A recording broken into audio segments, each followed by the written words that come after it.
Good afternoon, everyone. This will replace our regularly scheduled monthly faculty meeting. First, we want to share with you some news from our monthly principals meeting. We discussed fine arts Christmas concerts when we were at the meeting, and it was decided that those would be ticketed events. So they'll be just like the athletic events that we've had so far. Each student who's performing in the concert should be able to reserve 2 tickets. They're actually going to use an online ticketing system. And then when people arrive, they'll be socially distanced out in the audience, whether they're at Gaines or at the PAC. And the concerts will be filmed, and a link will be put into Canvas so that students can share their concert with other relatives.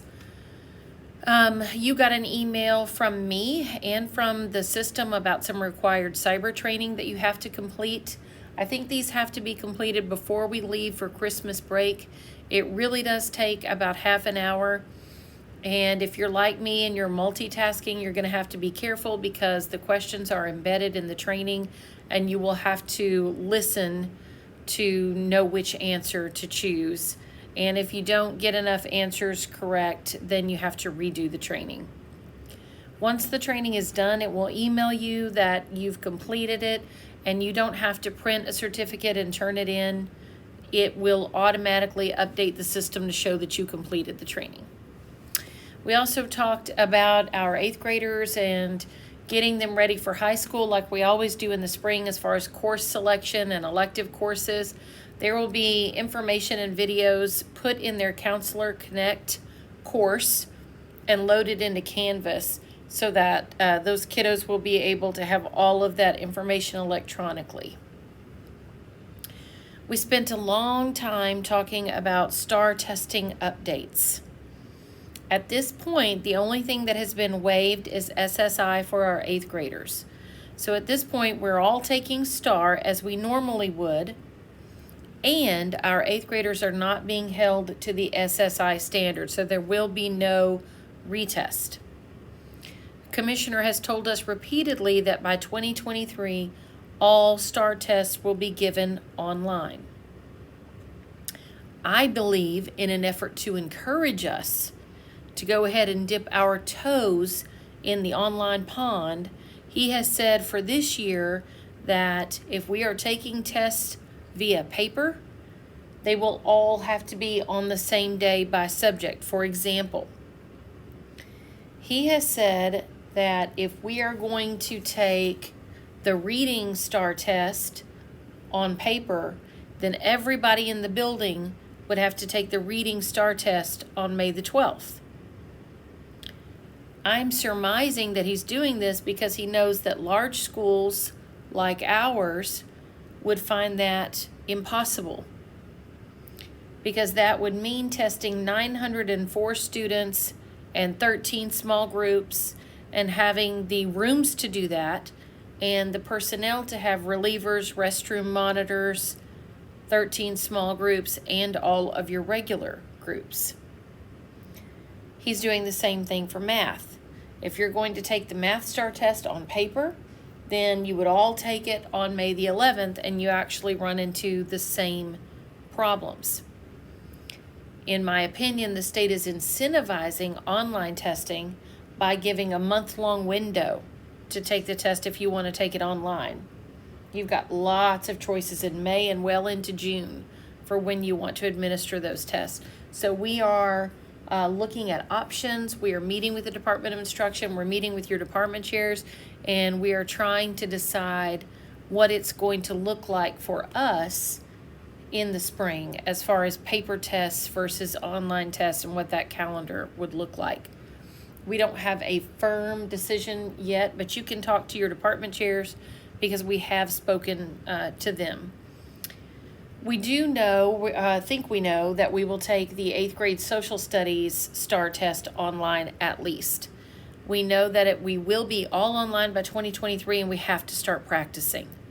So certainly we will have social studies, and we are looking into what, if any, we will be adding to that online queue. At our staff meeting, Mr. Harrell began by talking about Monday night's board meeting. Students from ECC opened the board meeting Monday night. The board selected a fourth grader from DABS as this year's DPISD Christmas card designer, and that is on display outside of the boardroom at the ESC. They had several ag and FFA students who were recognized at the board meeting. Every year, there's one elementary school, one junior high, and one high school campus who presents campus plans to the board. We all create the campus plan with CIC and turn it in, but then one is chosen to present it. This year, FJH were the lucky winners, and Fairmont presented the junior high campus plan at the meeting. The board voted on the academic calendar. So if you look back in your email, you have an academic calendar that was sent to you by Matt Lucas that the board was voting on. They made one slight change during the meeting. They changed February the 14th from a student holiday and staff in service to a full holiday for staff and students. So that'll be kind of nice. I think it's on a Monday, and now we'll have that day off for next year. And that's because we have so many minutes. Remember, we're counting by the minute, so we're able to give a little spring day off there before we get into the spring break stretch. The board approved to accept a $95,000 donation from a company called Energy for Schools. That's a company who we have worked with in the past that helps you find the best energy providers at the best rates. And the board approved a raise for bus drivers. So we had bus drivers quickly departing and going to surrounding districts to work because our rate was not competitive. So the minimum now for the bus drivers is $19 an hour so that we can compete with neighboring districts. We also spoke about, Mr. Corey talked to us about rapid antigen testing. We will in the spring have our nurse, Megan, and an administrator will be trained to administer that rapid test for COVID. We're not advertising that to the community. We're not creating a walk-in clinic for people to come up here and get tested. Okay, so none of that. What it could look like is students would have a permission slip that could be signed, and if they had symptoms of COVID and the parent wanted to come and sign the permission slip, the student could be tested, and the test results would be loaded into an app that the parents could check later after they'd taken the student home. Likewise, there would be a consent form that staff could use, and if staff are exhibiting symptoms before they leave, they could also be tested.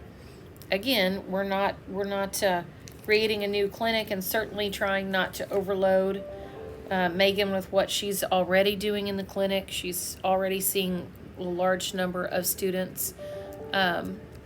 And this would be something completely new. It would work off of an app, which is kind of nice. So look for that in the spring. The district did vote on a new mask policy that's going to begin on November the 30th. So the new mask policy, basically the change is that students in grades pre-K through 4th would now be required to wear a mask or face shield at all times on campus. So if you think back and remember, the original policy was 5th grade and up. And what that has caused to happen is a lot of quarantining in the lower grades, whole classrooms having to go out and quarantine.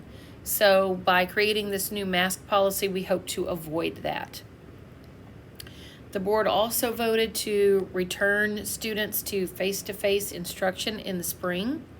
We do not, as of yet, have a lot of information about what that's going to look like. I have a meeting tomorrow with Mr. Harrell to get more information. Basically, there would be a way for some students to apply to continue remote learning. So maybe they have a medical exception, like my grandmother lives with us and she's taking chemo treatments right now. But there would be stipulations on our part that would make them eligible to apply for remote learning, like they would need to be passing all of their classes. There will be, from what I understand, a campus committee who approves or denies those applications. So more information about that should be coming soon. Couple of DPJH reminders. We have our Thanksgiving feast on Friday. It will not be potluck as we have done in the past. We've purchased a nice lunch for everyone on Friday, so you'll be able to come to the office through the mail room, get your lunch. You can exit through the front part where Courtney sits, through the reception area, and then you can eat in small groups as long as you are spread out inside the room. And though it's probably the last thing on your mind now, I know you'll be thinking about it when we get back for Thanksgiving break. We will have all grades due for the second 9 weeks before we leave for Christmas break. Lots of reasons for that, not the least of which is that we're going to be bringing kids back in January. We'll be enrolling new students. It could be a little crazy when we first get back, so we want to make sure that grades are done before you leave for break, so that's one less thing we have to worry about the day that we return. And I think you have exchange days coming back in, so we just need to get it done before we leave so we can all go have a nice break.